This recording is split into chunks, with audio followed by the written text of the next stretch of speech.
총선 마지막 명절인 설을 맞아서 민심을 잡기 위한 여야의 발걸음이 빨라지고 있습니다.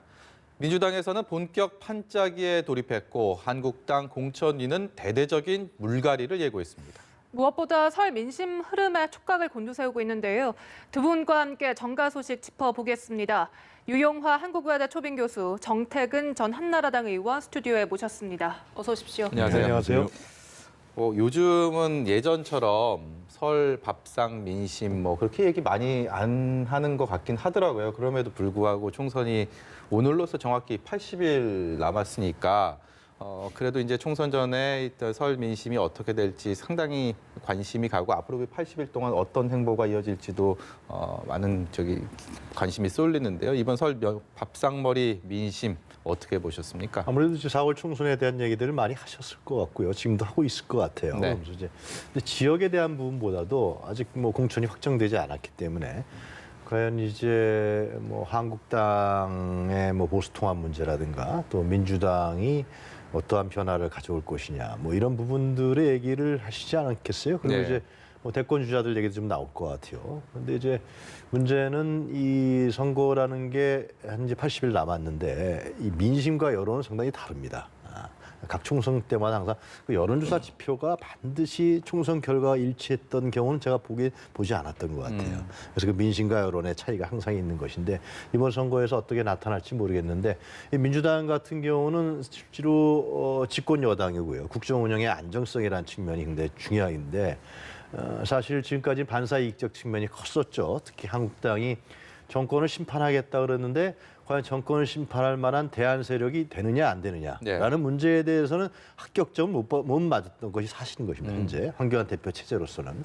그렇기 때문에 만약에 한국당이 그러한 정권 심판을 할 만한 대안 세력으로 계속해서 벗어나지 못한다 그러면 민주당한테 이번 선거는 상당히 유리한局面으로 갈 테고요. 예. 그러나 이제 한 80일 남았기 때문에 한국당이 다른 변화를 통해서 새로운 인물이라든가 다른 변화를 통해서 이것이 좀 바뀐다, 굉장히 바뀐다, 완전히 바뀐다. 그러면은 민주당 입장에 봤을 때도 상당히 비상적인 상황에 돌입할 수밖에 없고요. 과연 그럴 경우에 민주당이 내놓을 수 있는 카드가 무엇이냐 고민을 하겠지만은. 만약에 한국당이 상당히 큰 폭의 변화를 한다 그러면 민주당이 내놓을 만한 카드도 지금으로 봐서는 마땅치 않다. 저는 그렇게 생각합니다. 그렇기 때문에 앞으로 선거가 80일 남았을 때 주의 깊게 볼 수밖에 없을 것 같습니다. 예. 네. 정치인들이 바라는 설 민심이 주로 이제 자기가 만나는 사람들에 대한 민심인데요. 주로 이제 설 때 보면은 이제 자영업 하시는 분들을 많이 만나게 됩니다. 저도 이제 설 전전날에 이제 그 전통시장에서 점심 저녁을 다 먹으면서 얘기를 했는데 특히 이제 국민들이 생각하시는 가장 큰 점은 경제가 어렵다라는 점인 것 같아요. 실제로 시장 가서 얘기를 들어보면 설도 이전 설만 같지 않다. 설 분위기가 안 난다. 그리고 실제로 작년에 이제 2% 성장을 간신히 했단 말이죠. 네. 그래서 아마 이번 선거에도 소위 경제, 특히 이제 민생 경제와 관련된 부분에 대해서 국민들께서 이 정권에 대한 불만들을 말씀하실 가능성이 크고요. 마침 그날이 이제 검찰의 인사가 있었던 날이었어요. 그래가지고 점심 때 되니까 사실은 요즘은 동네에서도 이 검찰 인사를 얘기할 정도로요. 그래서 지금 1월 8일 날에 이어가지고 소위 추미애 장관이 된 다음에 정권이나 여권에 대한 수사를 하고 하는 검사들을 전부 교체한 문제에 대해서 지금 이제 이 밑바닥에서는 굉장히 큰 반감을 갖고 있습니다. 그래서 아마 이번 총선과 관련해서는 첫 번째는 경제 문제, 두 번째는 과연 이렇게 이제 정권이 소위 인사권을 남용해도 되는가 이 문제가 굉장히 화두가 될 것 같습니다. 예. 네. 예상대로 이낙연 전 총리가 종로 출마를 결정지었습니다. 이렇게 출마를 결정지으면서 황교안 대표에게 신사적인 경쟁을 한번 펼쳐보자 이런 언급을 하면서 약간 종로 출마를 권유하는 듯한 이런 인상을 좀 보였는데 과연 황교안 대 이낙연 전 총리의 맞대결이 성사가 될 거라 보십니까?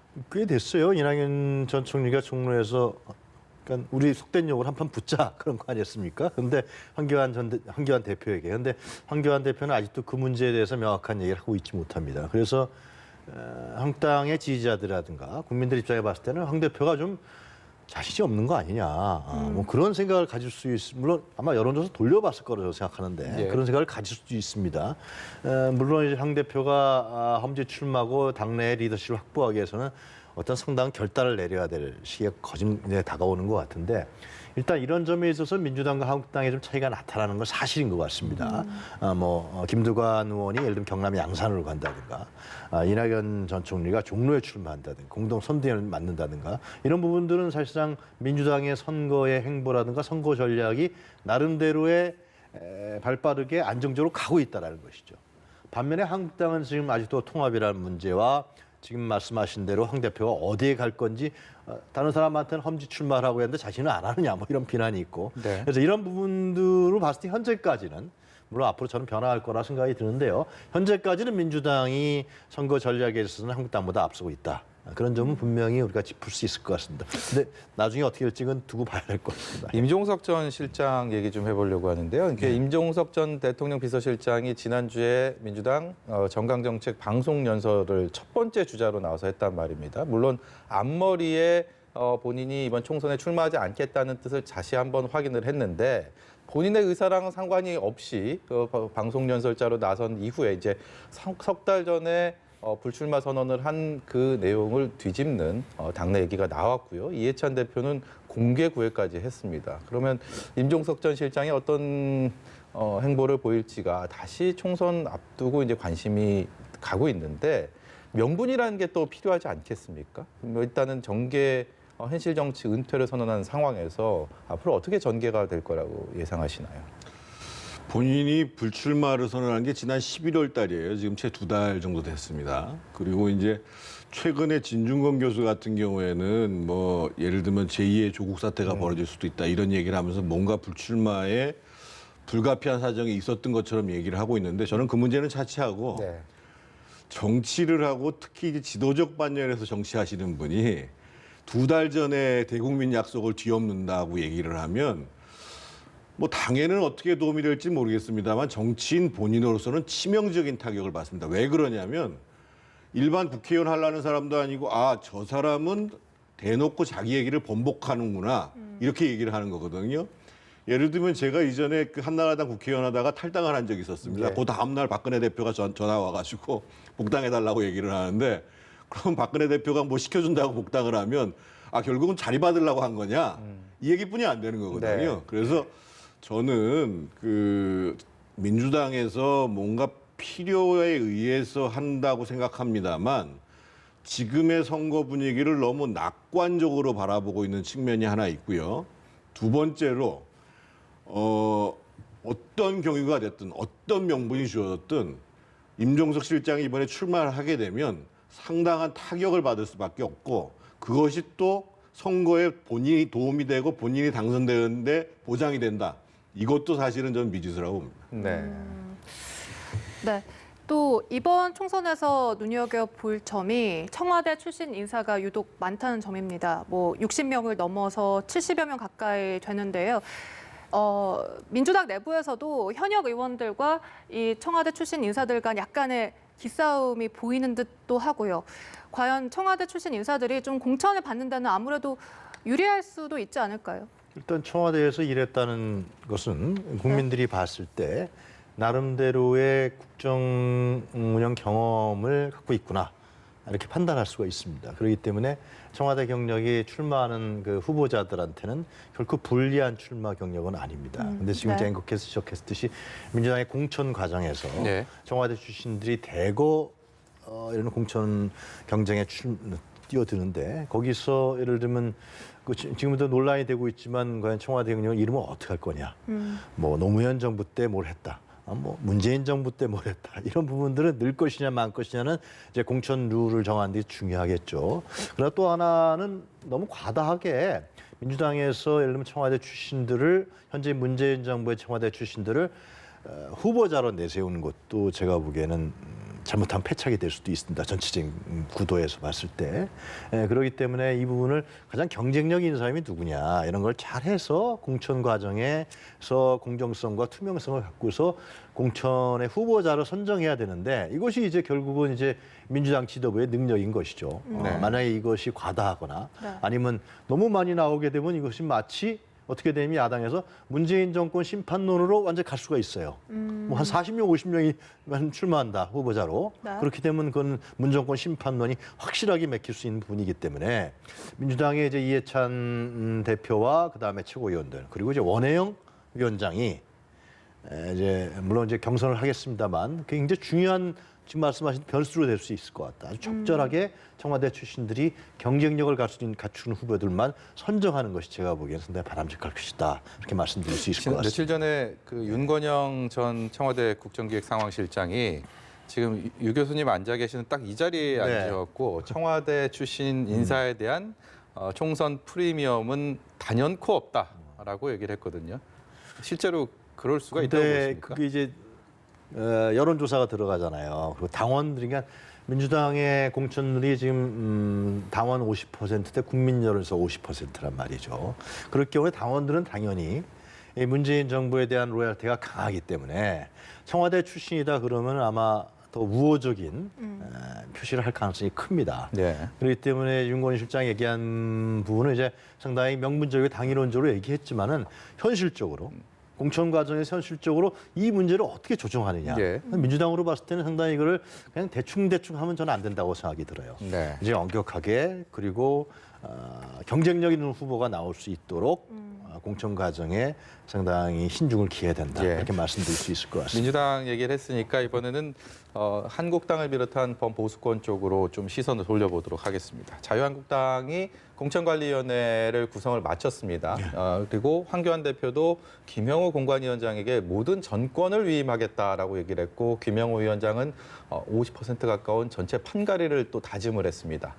이게 이제 현실적으로 선거 때마다 물갈이 판갈이 늘 나오는 얘기라서 과연 한국당의 이번 인적 쇄신이 어느 정도 이루어질지 그리고 특히 TK 지역에 대해서 얼마나 새 얼굴이 등장할지도 많은 관심을 모으고 있는데요. 전체적인 총평을 부탁드리겠습니다.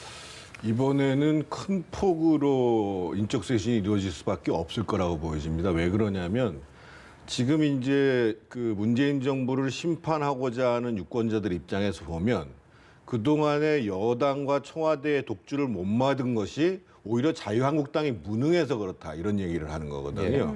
그래서 특히나 이제 가장 핵심의 지지 세력이라고 모여 있는 대구 경북 지역에서 저는 대규모의 인적 쇄신이 이루어질 수밖에 없다 이런 생각이 들고 그거는 어디서 드러나게 되냐면 김용호 그 공관위원장이 이제 기자들하고 첫 기자간담회를 하면서 공천 기준을 얘기를 하면서 어떤 얘기를 했냐면은요. 어떤 것보다도 의정 활동 능력을 평가하겠다고 얘기했거든요. 예. 그러니까 이제까지에 있어서 소위 대여 투쟁에서 뭐 집회를 많이 나가고 몸싸움을 잘하고 이 문제가 아니라 과연 정책적으로 정부와 여당의 폭주를 막을 능력이 있느냐 없느냐를 얘기를 한 거예요. 근데 그 안에 계속 자유한국당에서 나온 얘기가 뭐냐면 도대체 대구 경북에 있는 의원들이 의정 활동을 무슨 제대로 하는 걸 보지를 못했다. 이런 얘기들이 굉장히 많이 나왔어요. 그래서 의정 활동 능력을 기준으로 삼는다고 한다는 것은 현역 의원에 대한 대폭적인 그 탈락, 네. 소위 이제 컷오프라고 얘기하죠. 예. 이런 것들이 이루어질 가능성이 크다고 봐야 될 것 같고 두 번째로는 그 인적 쇄신을 한 바탕 위에서 김용호 의장이 강조한 것은 공정하게 하겠다. 그러면서 이제 일반적인 경선이 아니라 한국적 경선을 하겠다 이런 말씀을 하셨거든요. 네. 그래서 구체적인 방안이 어떻게 나올지는 잘 모르겠습니다만 아마 이제 그 한국적 경선을 하겠다고 한 의미에는 어떻든 현역 의원보다는 그렇지 않은 사람이 더 경선 과정에서 뭔가 가점을 받는 형태가 될 가능성이 크다고 봐야 되겠죠. 그래서 이번에는 소위 이제 범보수권의 핵심은 그겁니다.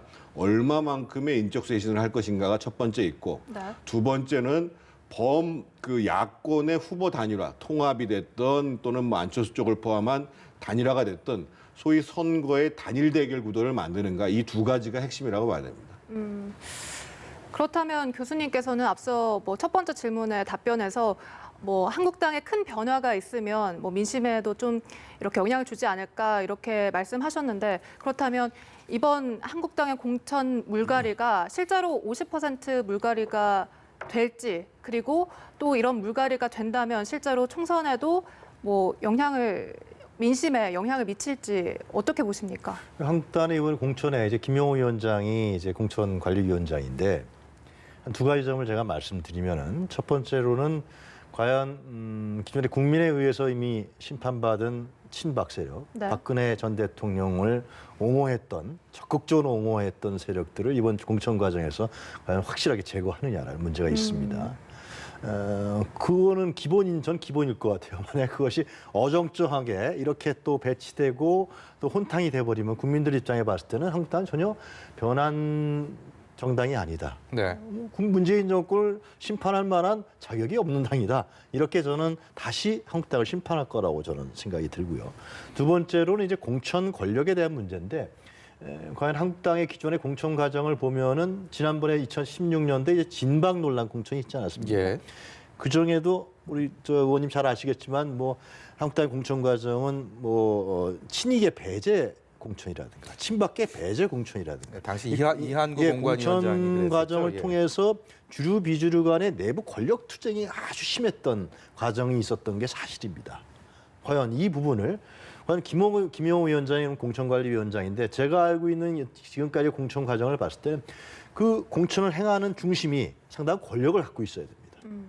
그렇지 않으면 못 버텨요. 버틸 수가 없습니다. 이제는 이제 공천 과정이 일어나면 이제 피비린내난 전쟁들이 벌어질 텐데 거기서 죽고 사느냐 이런 부분을 과연 공천관리위원장이 확실한 권력을 갖고 통제를 하고 그걸 끌어갈 만한 그 힘이 되냐라는 게 중요한 것이죠. 황 대표가 아무리 관여를 안 한다 그래도 김용호 위원장이 그만한 정치적 권력을 갖는 중심에 있느냐 한국당 내에서 이 점은 아직까지는 제가 보기엔 미지수란 말이죠. 만약에 그것을 안 갖게 되면 한국당의 공천은 예를 들면 상당히 이상해져 버릴 수 있는 가능성이 있기 때문에 물론 이제 어떻게 할지 보겠습니다만 이런 공천 과정에서 당내의 권력이 예를 들면 무공전 그러니까 아주 팽팽한 균형적 상태로 가게 된다면 가능성이 있을 수도 있습니다. 하여튼 저는 뭐 지켜봐야 될 것 같습니다. 김영우 교수 위원장이 말씀에 제가 조금 보완을 드리면은요. 사실은 12월 중순만 해도 과연 황교안 대표가 공천권을 내려놓겠냐 이런 문제에 대해서 상당한 회의가 있었고 통합이 되겠냐 이런 회의가 있었어요. 근데 상황이 달라진 건 뭐였냐면 12월 말부터 시작해서 소위 4+1이라는 이상한 체제를 가지고 국회에서 패스트를 계속 밀어붙였어요. 그런 다음에 1월 8일 날 검찰에 대한 대대적인 인사가 벌어져서 윤석열 수석을 다 자르는 인사가 벌어졌어요. 그러면서 실제로 이런 변화를 가져오게 된 것은 소위 문재인 정부와 여당의 독주라는 것 속에서 야권의 유권자들이 이렇게는 안 되겠다라고 하는 민심이 엄청나게 생긴 거예요, 기본적으로. 그런 과정 속에서 김용호 위원장이 등장을 한 거거든요. 근데 김용호 위원장은 당을 굉장히 잘합니다. 그리고 지금의 이제 한국당의 디지털 시스템을 처음 만드는 때부터 관여하신 분이 이분입니다. 그래서 생각보다도 상당히 단호하고 아주 정교하게 할 가능성이 큽니다. 그러니까 외부에 있는 명망가들보다도 훨씬 더 강단도 있을 뿐만 아니라 정치를 구체적으로 이해하고 계시다는 거죠. 그래서 지금 보면은 벌써 나오는 얘기가 일단 30일부터 2월 5일까지 자유한국당의 공천을 받는데 그것을 발표하면서 추가 공천을 받을 것이다. 그 얘기는 무슨 얘기냐면 통합 작업을 기다리겠다. 이런 얘기를 하는 것이고요. 또 한 가지 말씀드릴 것은 지금 이제 예를 들면 안철수 진영까지를 포괄하는 소위 이제 반문재인 연대를 만들고자 하는 생각이 있는 거거든요. 그러면 그분들한테는 사실은 경선이 안 통한단 말이죠. 그렇게 된다면 실제로 단일화를 위해서 일정 지분을 할애하는 문제도 검토하지 않겠느냐. 네. 즉 이런 식의 고민을 하게 되는 것은 이번에는 좌우지간 반문재인 단일 후보로 심판을 해야 되겠다라는 게 소위 범야권의 절대적인 사명으로 내려진 거예요. 예. 그래서 그걸 받아들이게 되는 거죠, 지금.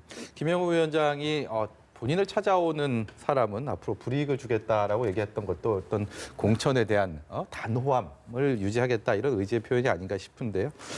보수통합은 뭐니 해도 이번 총선 전국의 가장 큰 현재로선 변수로 지금 자리매김한 상황이고요. 이게 과연 어떤 귀결을 맺게 될지가 총선 유권자들의 민심을 어떻게 끌어안을지 상당히 관심을 모으는 부분인데 일단은 혁통일을 중심으로 진행이 되고 있고 자유한국당과 새로운 보수당의 당대당 통합 논의도 있고 여기에 대해 이현주 대표와의 당대당 논의도 있는데 어쨌든 기대감이 있어요. 통합의 시너지가 과연 총선에 어떻게 작용할 것인가 이런 기대감이 있는 반면에 또 불안감, 공천이라는 게 같은 당 내에서도 어떤 계파 갈등이 있을 수 있고 공천 탈락할 시에 거기에 대한 갈등이 불거지기 마련인데 이게 좀 화학적으로 결합이 완전히 되지 않은 상황에서 공천권에 대한 계파 갈등이라는 거는 당연한 거 아니냐 이런 시각들도 많거든요. 어떻게 보십니까? 뭐 공천이라는 것은 기본적으로 공천 과정이 내부 권력 투쟁이 이제 중요한 핵심 과정입니다.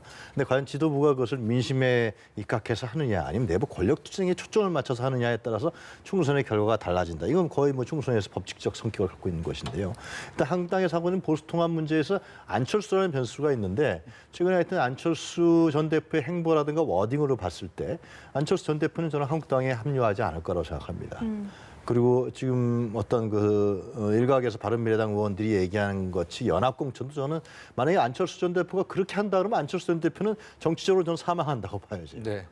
실형 중도 정당을 하겠다 그랬었는데 또 한국당하고 또 이렇게 고개를 약간 깨웃깨웃한다. 반문재인 정선만을 위해서 중도 정당을 지향하면서 대권을 하는 사람이 그렇게 간다 그러면 정략적인 판단이기 때문에 예. 안철수의 생명은 끝난다. 저는 생각합니다. 뭐 어떻게 해야 할지 봐야겠지만 네. 그렇게 된다 그러면은 만약에 한국당에서 안철수라는 사람을 연합공천으로라도 끌고 오지 못한다 그러면은 현재 하고 있는 보수 대통합이라는 문제는 그냥 과거의 세력들이 같이 다시 한번 뭉치는 것이죠.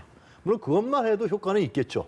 효과는 있겠지만은 네. 그 정도 수준에서 아마 선거를 치를 가능성이 제가 보기엔 농후하다라고 이제 그냥 제 개인적인 예상입니다. 네. 보여지는데 그렇다면은 지금 유승민 세력이라든가 하는 이 통합 과정을 봤을 때는 시너지 효과가 나야 되는데 그건 시너지 효과가 날 것이냐라는 문제입니다. 지금 좀 지루해요.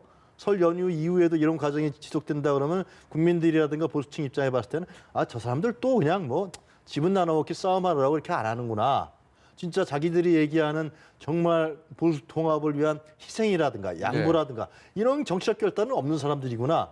저는 나중에 이루어질 거라고 생각하는데 그 과정이 길어지면은 보수 통합에 그나마 갖고 있는 다시 과거의 세력들이 뭉친다는 그나마 갖고 있는 시너지 효과도 없어질 것이다라는 예. 문제인데 워낙 그 수싸움들이 치열한 것 같고 이 공천 지분들이 치열한 것 같다. 현재까지는 그렇게 말씀드릴 수 있을 것 예. 같습니다. 예. 네, 그러니까 교수님께서는 보수 통합을 할 때 어느 정도의 통합 수준이냐, 뭐 양보가 없이 자리 싸움, 이런 지분 싸움만 계속된다면 조금은 실망스러울 것이다라는 이 의견이셨는데 그렇다면 전 의원께서는 과연 보수 통합이 어느 정도의 통합 수준으로 달성이 될지 그리고 안철수 전 의원이 정말로 참여를 안 할 것인지 끝까지 참여를 안 할 것인지 여쭙고 싶습니다. 안철수 전 대표 문제는 그 두 가지 방향을 생각해야 됩니다. 어저께 얘기한 게 뭐였냐면 벤처 창업 정신으로 기호 3번 대통령 후보가 되겠다.